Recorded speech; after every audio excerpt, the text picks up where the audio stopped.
Greetings, YouTubians, and welcome back to Wayne's Sharp World, where today we are going to be taking a look at the Finch Knife Company Holliday. Now, before I go any further in this review, I'd like to thank you guys for tuning in today. If you like what you see, please do me a huge favor. Hit that subscribe button, follow along, and I will continue to bring you the content. Now, with that being said, let's take a look at some specifications on this knife right here. We have an overall length of 7.25 inches, a blade length of 3.125 inches with a cutting edge coming in at 2.875 inches. We have a blade width of 0.75 inches and a blade thickness of 0.12 inches. That blade steel being 154 cm, and a blade style which is a very attractive Wharncliffe, a little bit of a kind of a throwback style Wharncliffe. This knife in general is a little more of a, I guess you could say, classic design. Just doesn't quite have that new flair you see with a lot of Warnies. We have a flat grind with a handle length of 4 inches, a handle thickness coming in at 0.56 inches, with a handle width of 0.75 inches as well, matching the blade, which I always personally appreciate a whole lot. We have a handle material of micarta inlays with stainless steel bolster locks and framing. We have a user of tip-up right-hand carry only, a weight coming in at 3.27 ounces, and a total price of $129. Now, let's take a look at some size comparisons before we get into our normal rundown here. We have the Benchmade Bug Out, as well as the SOG Terminus XR. This is the light, the new model that came out. I just reviewed this a little while ago. I think it's a pretty awesome knife in its own right. And as you can see, it's pretty much in line with the Bug Out and the XR. Slightly different blade lengths and whatnot, but overall from tip to bottom, it's really close to the XR and just slightly smaller than the Bug Out. Shorter than the Bug Out, I should say. One more quick little round for you. We have your Civivi Elementum. And of course, let's pull in another Finch here. This is probably still my favorite Finch, but I gotta be honest, this Holliday is really giving it a run for its money. I like it a little more with each day that goes by. But as you can see, it's obviously longer than the 1929 and slightly longer than the Elementum as well. Now, let's get into this blade. And this blade and the design in general mimics that of a classic doctor's knife. And let me tell you right now, this guy is absolutely slicey enough to perform a short-handed light surgery with a behind-the-edge reading of 17 thousandths behind the edge. So very nice, slicey blade that would serve a lot of good purposes for your EDC use, and especially a very slicey tip. Try and get that focus there. It's kind of hard to do. There you go. So as you can see, that 17 thousandths, especially up here, if you ever had to, cut into something with just that tip, that is going to do a fantastic job of slicing. We have also some very well thought out blade markings on this guy. I love the way Finch marks his blades. So many companies do the horizontal setup right here, but Finch takes the knife in the vertical route and then puts it up here at the end of the blade. And I do like that. I think that gives it, personally, I think it gives it a little bit of that little older style feel to it. It's a little more nostalgic to me. That may just be in my head, but that's kind of what it makes me feel like. And then also on the back here, I like the way he did that as well. You got your blade steel and the knife model there. So I actually really like that compared to your traditional, Finch up this way and then up towards the top here. I don't think either way would have been bad, but I really do like the way he went there. It was different, and I think it worked pretty well. This also sports the great jimping that I'm going to, from now on, refer to as the Finch grip. And that being jimping up top on the spine and jimping down here, where it's not really a choil area. It's usually, I think a lot of people think of a choil as more of an a rounded like cut into the blade or part of the top of the knife, but this kind of sticks out. But it works very well because the jimping grips your thumb very well. It grabs your index finger good, and since this is sticking out instead of going in, it gives you something to really apply some pressure with your index finger on and really get a good grip. The first knife I ever noticed this on was the Finch Tacuna last year. Now, I don't know if Finch was the first maker to do this. He may not have been, but it was the first one I realized it on. So for that point, I'm going to refer to this as the Finch grip. And it does work very well, allows you to do some nice detail work with an extremely secure, solid grip. And overall, with the thickness of this blade and the thinness of the grind up to a very thin tip, you just have a very nice, light blade overall. So it's going to give you, well, don't mean to spoil anything for you, but it gives you pretty good action. We'll cover that here in a bit. And it gives it a very light feel as far as what you're feeling in your hand. You're feeling mostly the handle. The blade, honestly, you barely feel the blade at all. And I don't mind that. I really don't mind that. I kind of like that balance to where you feel like majority of the weight is in your hand. You have to compare that to a knife that is a little more balanced with some weight in the blade, but I don't dislike this at all. I don't know if I prefer it, but I definitely like it.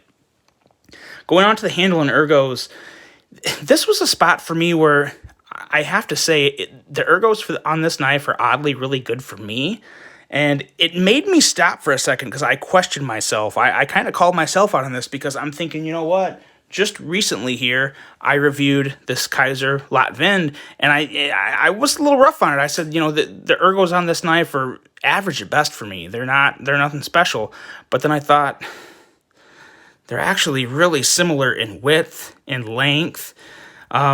This is the difference, and this is what I realized about myself.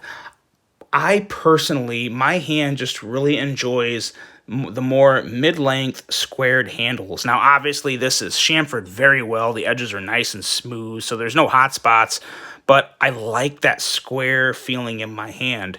It just works. I don't know if it's because I have slightly wider hands or what, but it feels really good. And the Kaiser was obviously rounded and really contoured. So you see contoured bottom here, and then you have a very squared bottom here. So personally, and I think this is important for everyone to know because you're getting my opinion, personally, I think this feels better. I do. My pinky has just enough room to grab onto down here. My index finger has plenty of room to fit right here under the Finch grip bottom area, or you can move up here, and this still feels really good. As to where on this knife, you had the grip, and that was good, but my pinky was just kind of running out of room to grab stuff down here, and that's because it's rounded, and it's just ever so slightly shorter. Not by much, but it is, and that makes a huge difference. So I kind of wanted to put that out there and clarify that because I still don't absolutely love the ergos on this knife, but I do really like the ergos on this one, and that is why. That is why I thought I really had to point that out for everybody. Now we also have some pretty nice micarta inlays on this. What's really interesting with these micarta inlays is you don't quite get that micarta texture, but you get the tackiness. It has still a nice tacky feel to it, to where if I move my hand up here on the stainless steel bolster area, it's slippery, or it has, you know, not much tackiness or grip to it, as it should. It's just, you know, it's more of a satin finished steel, so you expect that. But then when I move down here, I do get that. You can see it kind of pull on my thumb tip. It has that tackiness, which comes into great when you're actually holding this in your hand and putting a good grip on it. It does feel very good. Another thing that I really like on this knife is the pocket clip. You know, it is very simple, but it works so well. There's no hot spot. It goes in and out of the pocket like a breeze. And again, it works with the knife. Some people may not think it does, but I think with the blade shape, I think just looking at it aesthetically, it really does work. And most importantly, very functional and works just fine. So a really good pocket clip on this. And I tell you what, you guys, going back to last year, Finch in general has just done a great job of coming out with a good amount of designs that are very different, but all carry a similar style and vibe that holds true to the brand built around it. That's really hard to do, and Finch is doing a pretty darn good job of that. That's really important to note in and remember, because you're going to see this year too. I think Finch has one of, if not the most well-rounded lineups for 2021 from what I've seen so far. Very impressive designs. I'll hit on that a little more in my overall thoughts, but very solid ergos and action overall. Is similar to the model 1929, but at the same time not. I'm just with the bolsters, and they do subtle things like taking away the these little markings here, and to help give it its own little bit of uniqueness, and then different clips, of course. And of course, there's a lot of differences, but you also see that Finch similarity, and you see the Finch inlay here in the middle of the handle, which again, this would not work on a lot of knives. I would not like to see this on a lot of knives, but for Finch, for the brand he's built, for the style he's going for, it really does work. Some people don't agree with me on that, and that's fine. You don't have to, but I think it works really, really good. Like that, I like the way he's sticking to what he started with. It's working for him, and it's just doing a really good job. And going on to the action on this is really good. It's not the best action on any knife ever, but it is very good. It's a light blade, so you got to shake it a little harder to get it closed. But on deployment, it is flies right out. Obviously, going back to again the light blade, so takes a good dialed in detent which you have here. And this definitely acts more as a push button than a light switch. You can light switch it, and it works pretty well. But I think you definitely get the best action when you just put your finger here and push. Works very well.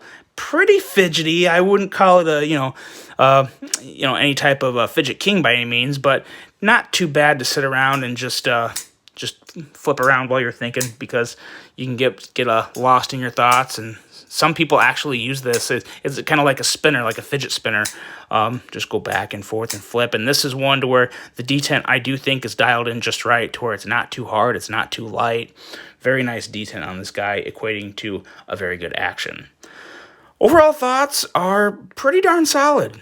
Pretty solid. I was expecting to like this one once I saw it. I really was, because, like I said, Finch is very good at maintaining quality and detents. For the size of a company that Finch is, they do a really good job of maintaining quality, keeping the customer happy. They back it with a very awesome guarantee.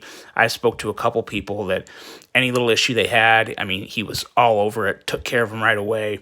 So really good customer service coming from a small business.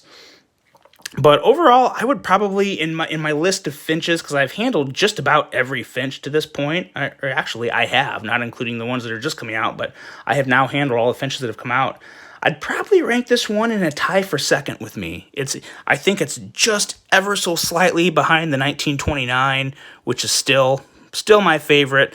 And in a tie for second with the Takuna, because I really like the Takuna a lot too. But this one definitely holds its weight. It's a great offering. If you like the way it looks, if it's something that suits your style, I would definitely say go for it. And while I did say that the 1929 is currently my favorite Finch, like I said earlier, I've got to hit on this again.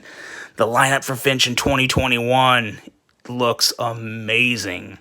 Go to their website. I'm going to link his website in the comments, or in the description of this video. Check that out. And also follow him on Instagram, Finch Knife Company. Look him up there. Give him a follow. He does a lot of good previews. He talks about, what inspires the designs of his knives. He gives a pretty good little in-depth to some of his the ideas that come to him. And this 2021, I think, is going to be a very, very bright year for Finch. I can't wait to see what he's got coming down the pipeline. I think you guys are going to enjoy it a whole lot, too. I hope you enjoyed this one. I hope you guys have a great rest of your day. And until the next one, I'm out.